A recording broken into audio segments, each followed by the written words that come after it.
你要上公车的时候啊，你觉得有没有什么需要注意的地方？要系安全带，在外面等公车的时候要做什么动作？把手折起来。你觉得骑摩托车最重要的要戴什么？安全帽。公车上可不可以站起来？开车最重要的是什么？看到红灯要怎么样？停下来。什么灯才能走？绿灯。那小朋友借由互动游戏的一个学习的部分的话，对他们来说是一个很难得的一个体验。那如果说小朋友可以从小就能够学习到交通安全以及教育的一个部分的话，他也可以把这样的一个观念带给他的爸爸妈妈，大概是有几个特色。第一个部分的话，我们的一个机车 VR 的一个部分，我们新增一个车祸的一个体验。另外第二个部分的话，我们在体验机车的一个部分的话，其实可以有一些积分的课程，告诉我们哪些骑机车这些是属于违规的行为。掌握市政3分钟，台南进步向前冲。欢迎收看《市政3分钟》，我是林依婷。交通安全观念非常重要，为要从小落实小朋友的正确观念，台南市政府交通局升级了原有的大台南交通教育主题馆，提供小朋友一个好玩又能学习的场域。大台南交通教育主题馆从一般的交通号志辨别到 T-Bike 模拟、机车 VR 模拟及新升级的公车驾驶模拟，让小朋友及参观家长可以实地了解到内轮差及视线死角等驾驶该注意的地方。大台南交通教育主题馆目前是不接受散客的哦。那要怎么预约参观这个好玩的地方呢？现在就让我们来听听交通局长怎么说吧。大家好，我是交通局长王明德。大台南的交通教育主题馆升级了，那我们这次利用疫情暂停开放的期间，特别针对2楼的交通安全探索区里面的一些设备来升级，包括了我们的这个机车驾驶体验已经可以来帮你做评分，然后我们的这个公车驾驶的模拟呢，跟驾驶的情境结合在一起。另外是我们的 T-Bike 的可以多人连线来做竞赛。那我们也增加了交通标志的这个记忆的图卡的测验。那特别值得一提的是，在3楼的儿童驾驶体验区，这次我们利用疫情的期间，特别配合市府的阳光电城的这个政策呢，我们加装了太阳能的这个屋顶的设备。我们特地也升级了我们所有的这个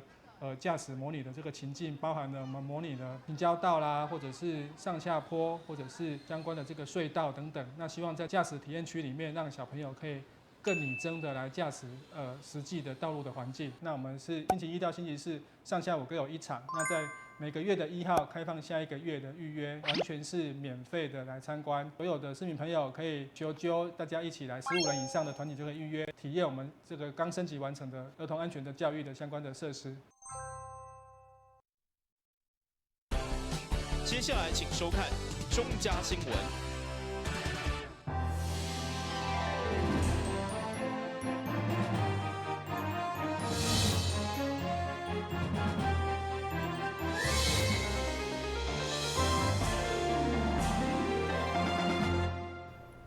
大家好，我是陈碧纯，欢迎收看11月18号礼拜3的中嘉台南地方新闻。议会定期会将伫12月2号结束，不过议员蔡淑慧却认为，台南市的预算审查上过慢，因为每年度的预算超过1000多亿，但是通过则只有8个局处，伫后手9日，议员恐惊会审未完。原因就出伫个局处的首长拢唔沟通，加上议员被重量无同一个监督人员绑票，所以议员甲市府拢应该检讨。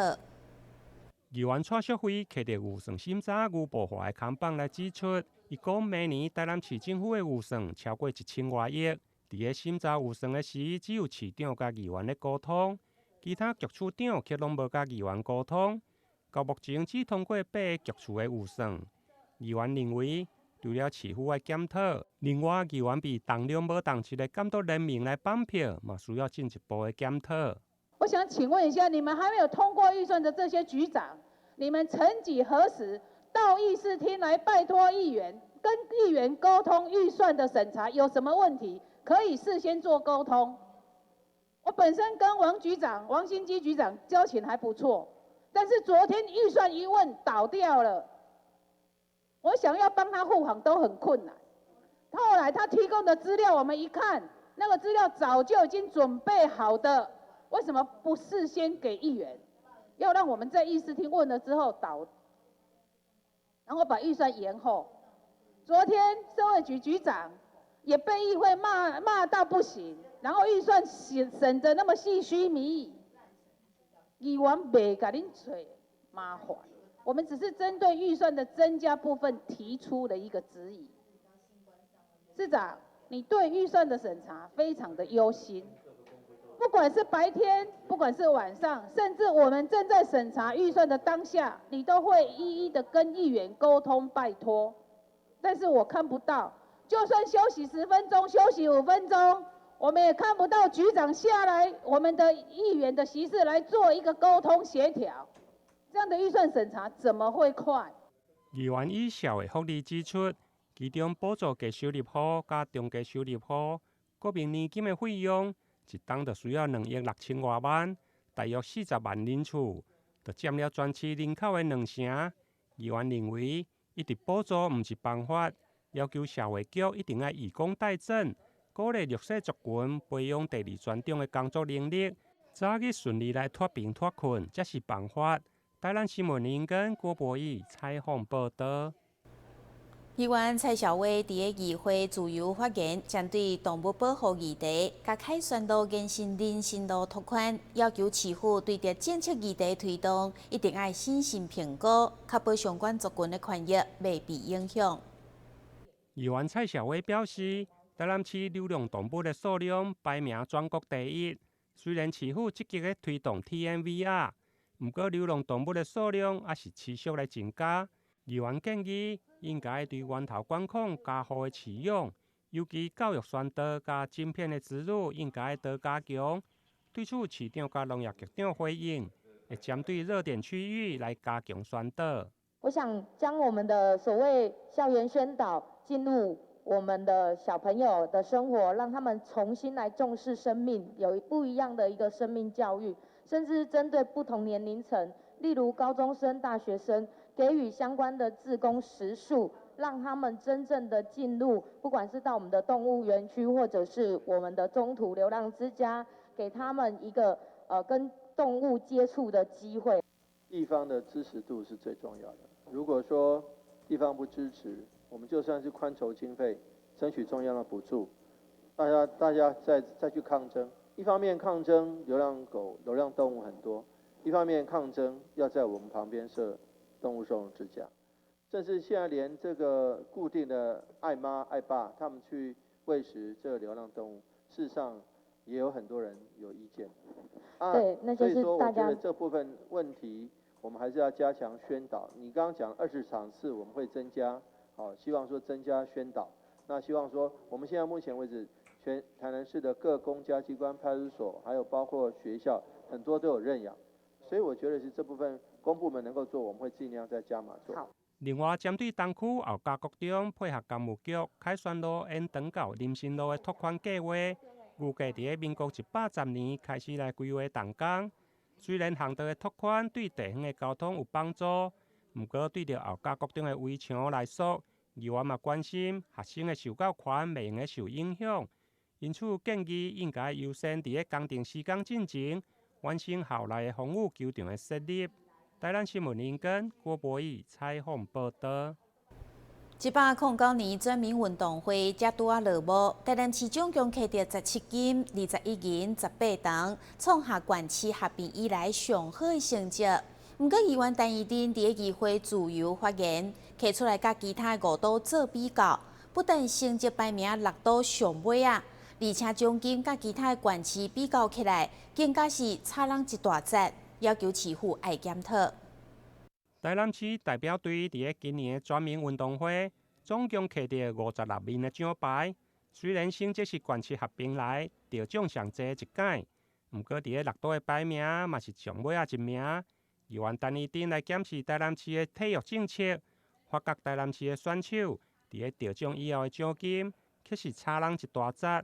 造成选手严重来外流。要求市府一定要重视体育，照顾选手。我们怎么去激励选手？奖金很重要哈。那我们就去看哈，其实很多选手就在反映，其实，在奖金里面哈，我们的在全民运动会，我们的奖金在6都里面也是最后1名哦。我们台南市的金牌只有10万，银牌5万，铜牌3万。可是相较于这一次夺牌冠军的台中市，它是金牌26万，银牌10万，铜牌6万，我们少了大概一半哦，或者是将近一半的这个数字哈。所以我想这个部分我10秒钟的好，我们一定要加强这个奖。我们这次发了600万，我们下次还会再增加。但是你可以看我们跟高雄比较，差2万，结果奖牌数差好多，我们自己要努力的地方。是，我想谢谢市长哈，我们马上从这个结果就看到问题哈。我们在高雄，我们的奖金跟他差一点点而已，可是高雄的奖牌多了我们很多，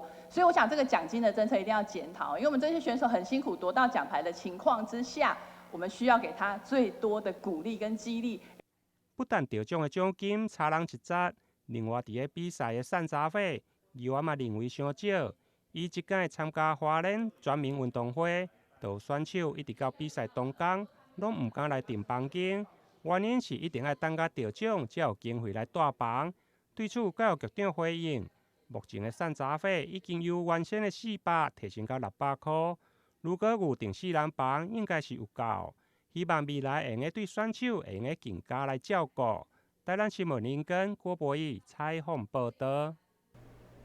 为了帮助视觉失调的朋友，基美医学中心甲基美博物馆合作，做伙推出艺术治疗，借着艺术修复、折纸创作甲画图3大类课程，让朋友一步一步伫个艺术创作当中得到疗愈，进一步透过心理师的引导来稳定心情。会使看到画面当中有人当咧用画笔画出丰富的色彩，也有的人当咧用漆涂修复石膏像。这是基美医学中心甲基美博物馆共同合作举办的艺术治疗计划。这届参与的成员拢是视觉失调症的患者，病院甲博物馆就是希望透过艺术的创作甲分享，让因的心灵会使平静落来，借此达到身心灵的治疗。今年度是我们第一次跟博物馆来这个艺术治疗的这个计划，那把我们日间病房的病友，特别是视觉失调症的这个病友，能够带到博物馆来，去参与艺术的修复，去参与这个画画的课程。那另外，博物馆的志工也到我们的日间病房来带我们的折纸的课程。这是我们今年过去以来从来没有做过的事情。那也希望可以透过这艺术治疗的活动，能够让病人的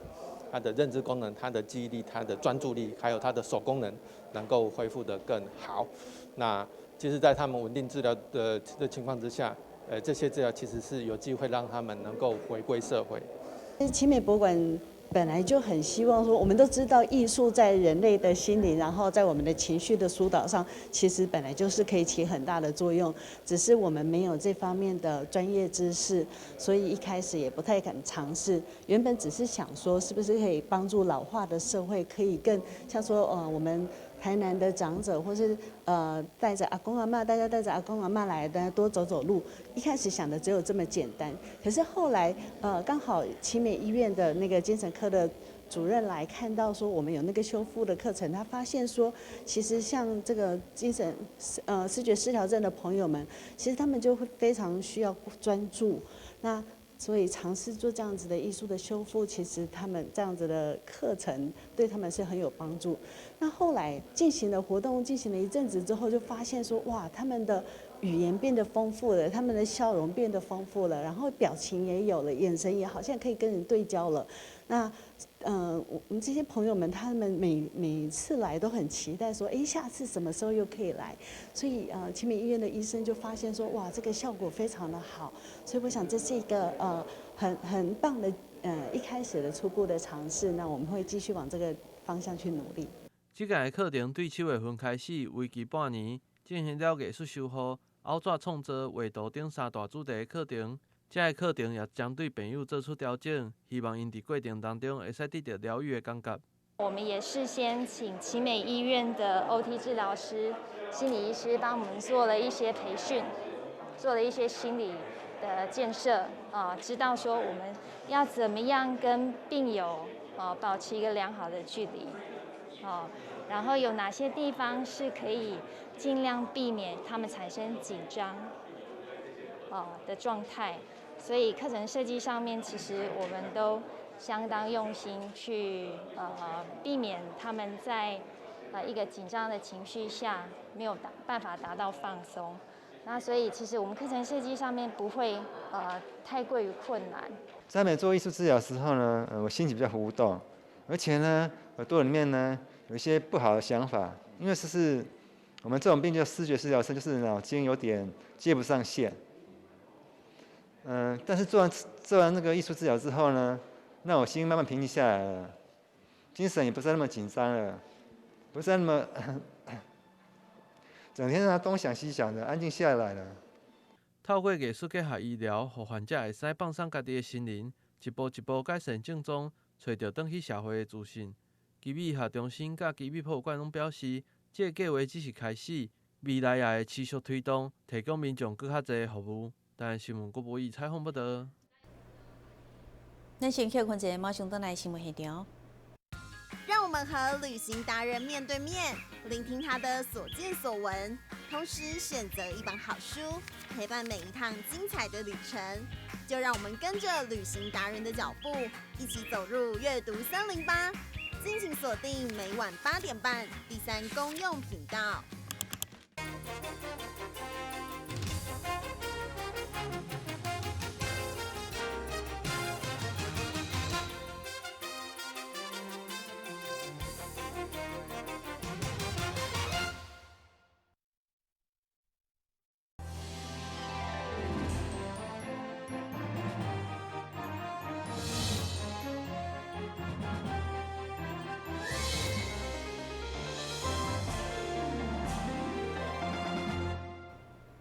真侪爱心团体会举办关怀活动，台南市妇女会也无例外。毋过，即届因要送的爱心礼物真特别，竟然是灵骨塔位。原来是因为有感部分弱势家庭，就连处理新老师拢有困难，所以决定要捐出7个灵骨塔位来帮助因。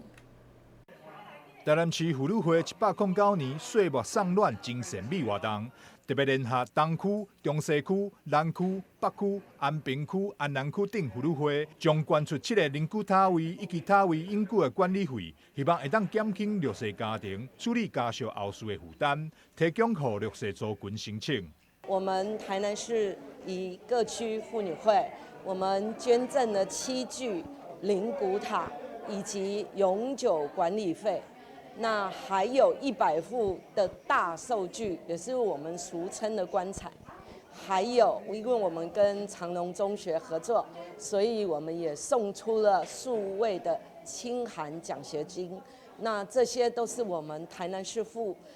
市及市区妇女会所有的爱心。那我们希望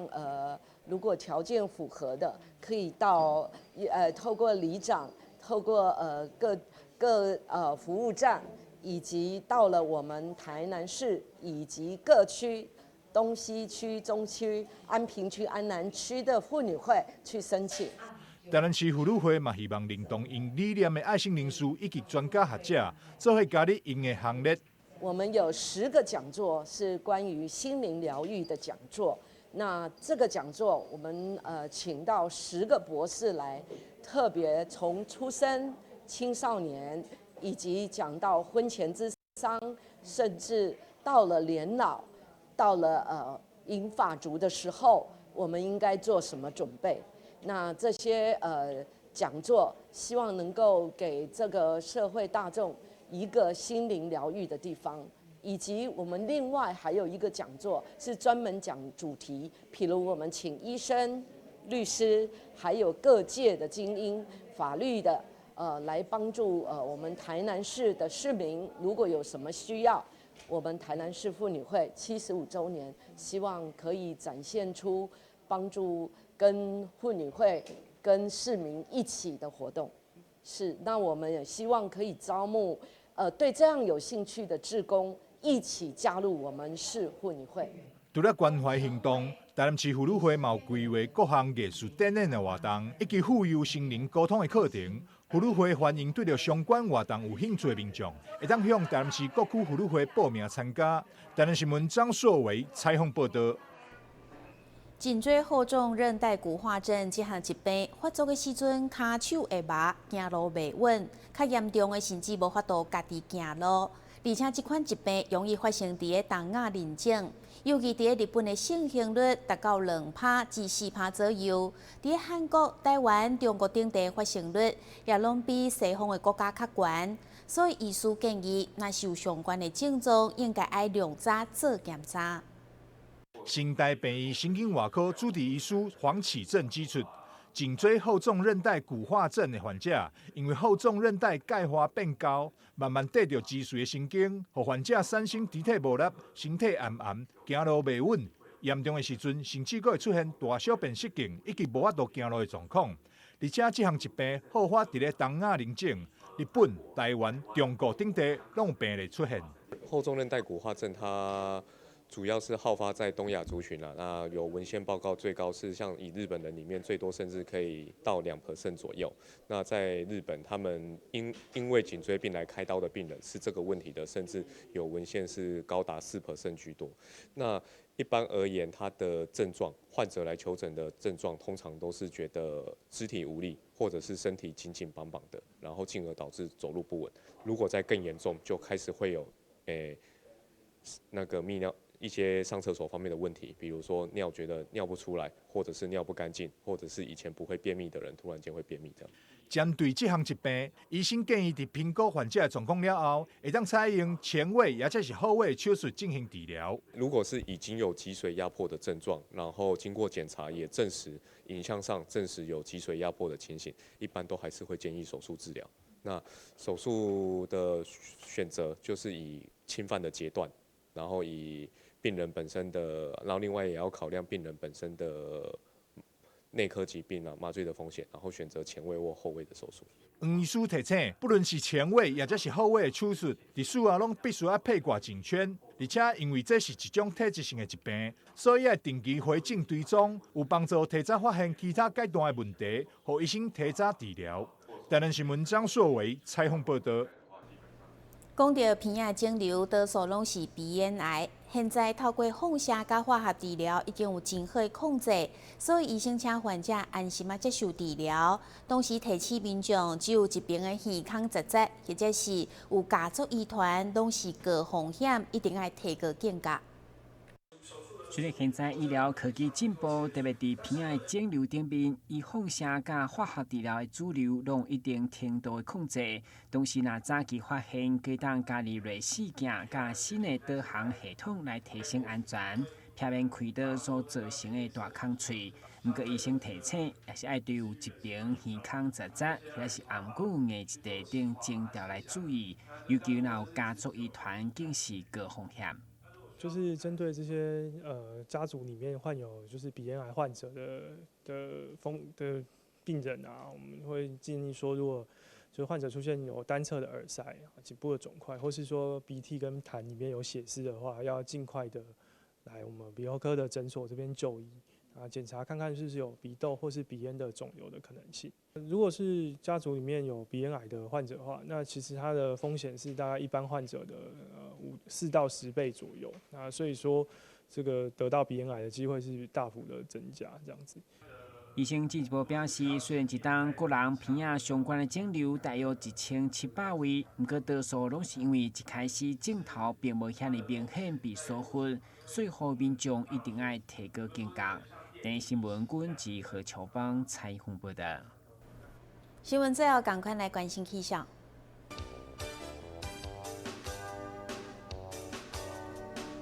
明仔载是乌阴底渐转好的天气，温度22度到26度，落雨几率有3成，海面平均风力5级到6级，上大阵风是8级。感谢你收看11月18号的中嘉台南电视新闻，我是陈美纯，咱再会。